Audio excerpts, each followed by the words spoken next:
Imbauan untuk memakai masker di ruang publik terus dilakukan tim Satgas Penanganan COVID-19 Tanggamus Kamis pagi. Hal itu dilakukan menyusul naiknya status Tanggamus menjadi wilayah zona merah COVID-19 dengan jumlah warga yang positif mencapai 365 orang hingga 6 Januari 2021.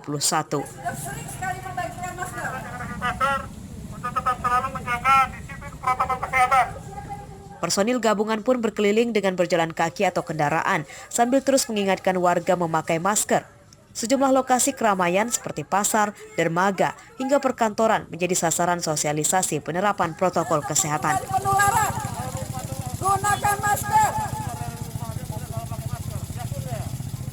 Sayangnya, banyak warga yang masih belum sepenuhnya sadar pentingnya mengikuti aturan protokol kesehatan. Masih ditemukan banyak yang tidak menggunakan masker di luar rumah, meskipun tim Satgas mewanti-wanti akan disanksi dengan denda Rp1.000.000 bagi pelanggar. Ya, menurut saya bagus, karena sudah zona merah, jadi harus lebih banyak himbauan lagi kepada masyarakat. Harus banyak ditingkatkan supaya masyarakat ini tidak menyepelekan COVID-19 ini. Pemerintah kabupaten setempat pun berjanji akan terus mengingatkan warga supaya tidak menyepelekan penyebaran COVID-19. Selain sosialisasi, tim Satgas juga akan melakukan operasi justisi secara simultan di beberapa lokasi. Rangka untuk mengendalikan dan juga memutus rantai penyebaran COVID-19 di Kabupaten Tanggamus. Dan kami juga telah mengeluarkan surat edaran bahwa sampai dengan akhir Maret nanti, tidak diperbolehkan kita untuk melakukan kegiatan-kegiatan yang terdapat potensi pengumpulan massa lebih dari 30 orang. Pada kegiatan sosialisasi dan operasi justisi itu, tim gabungan Satgas Penanganan COVID-19 dari TNI, Polri, Satpol PP, BPBD, Dinas Perhubungan, hingga Dinas Kesehatan yang dikerahkan mencapai belasan orang di setiap titiknya. Andri Kurniawan melaporkan dari Tanggamus.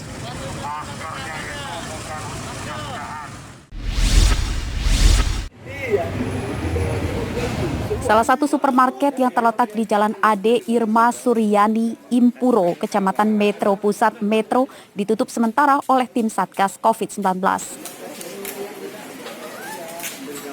Penutupan ini terkait adanya satu pegawai supermarket yang terkonfirmasi positif COVID-19. Pasien kini sedang menjalani isolasi mandiri di kediamannya di Metro. Kamis siang tidak ada aktivitas jual di supermarket. Lingkungan luar supermarket pun terlihat sepi. Penutupan akan berlangsung selama 3 hari.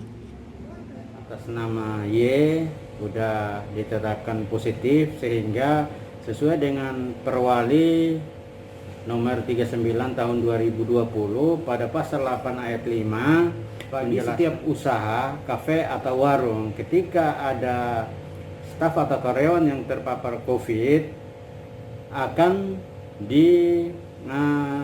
ditutup sementara selama 3 kali 24 jam. Dari data Dinas Kesehatan Metro, penularan COVID-19 di wilayah ini masih mencemaskan. Hari Kamis 7 Januari 2021 ada penambahan 11 pasien baru yang terkonfirmasi positif COVID-19. Jumlah akumulasi pasien COVID-19 di Metro telah mencapai 304 orang dengan angka kematian sebanyak 14 pasien. Dinas Kesehatan sempat mengimbau kepada masyarakat agar tetap mematuhi protokol kesehatan. Ari Susanto melaporkan dari Metro.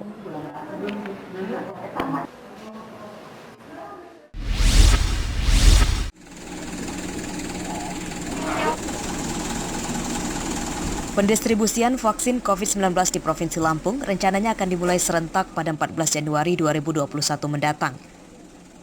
Hal itu disampaikan juru bicara Satgas Penanganan COVID-19 Rehada yang juga Kepala Dinas Kesehatan Lampung pada Kamis siang. Tenaga kesehatan menjadi prioritas utama vaksinasi perdana itu. Menurut tim Satgas, pemerintah Lampung saat ini sedang mengusulkan 20 nama pejabat provinsi yang akan mendapatkan vaksinasi pertama. Saat ditemui usai rapat virtual dengan Presiden Jokowi, Rehana menegaskan vaksin Sinovac bukan jaminan aman terhadap COVID-19, namun harus diikuti dengan tetap menerapkan protokol kesehatan. Vaksin itu gunanya adalah yang pertama untuk memutus rantai penularan, ya. terus menaikkan imunitas. Tidak ada jaminan tidak terkena, itu yang harus catat. Contoh campak, vaksin campak, siapa yang punya anak, walaupun sudah divaksinasi kadang-kadang kan kena campak. Nah, jadi vaksin tidak jaminan untuk tidak terkena COVID, hanya dia membantu memutus rantai penularan dan juga menaikkan imunitas kita. Ya, tapi tetap tadi pesan Pak Presiden, patuhi protokol kesehatan. Berdasarkan keputusan pemerintah, vaksinasi nasional dimulai Rabu 13 Januari 2021 dan Presiden Jokowi yang akan divaksin pertama. Sementara ke-20 pejabat daerah yang akan divaksinasi perdana selain gubernur juga termasuk seluruh kepala daerah. Arsadi Saputra melaporkan dari Bandar Lampung.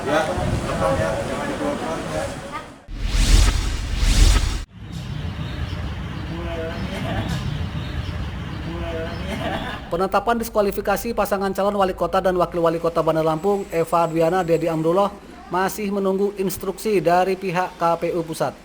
Hal ini disampaikan oleh Ketua KPU Bandar Lampung, Dedi Triadi, dan Ketua KPU Provinsi Erwan Bustami pada Kamis siang di kantornya.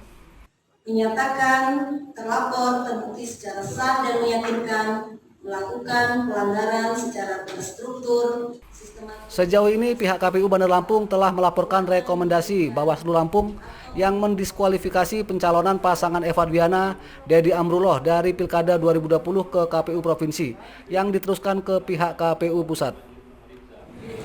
Nah, 3 hari ini akan kita lakukan konsultasi kepada KPU Provinsi dan KPU terkait dengan apa tindak lanjut dari KPU, karena ini keputusan yang cukup mengejutkan dari semua pihak, tapi kita menghargai karena ini ada keputusan lembaga dan KPU sendiri dan dengan regulasi dan menindaklanjuti.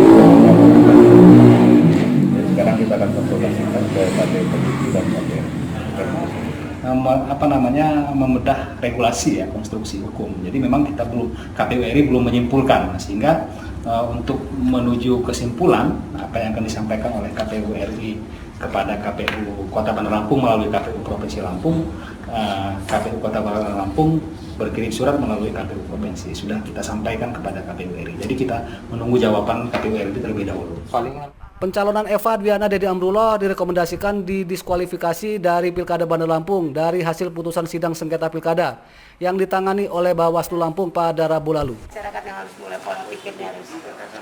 Dari sidang itu, Bawaslu menetapkan pasangan calon Eva Adwiana Dedi Amrullah yang diusung oleh Partai Demokrasi Indonesia Perjuangan atau PDIP melakukan pelanggaran terstruktur, sistematis dan masif atau TSM yang dapat mempengaruhi pemilih. Hasil Pilkada Bandar Lampung, pasangan Eva Adwiana Dedi Amrullah menang telak dari 2 pasang calon pesaingnya dengan perolehan suara 57%. Arsadi Saputra melaporkan dari Bandar Lampung.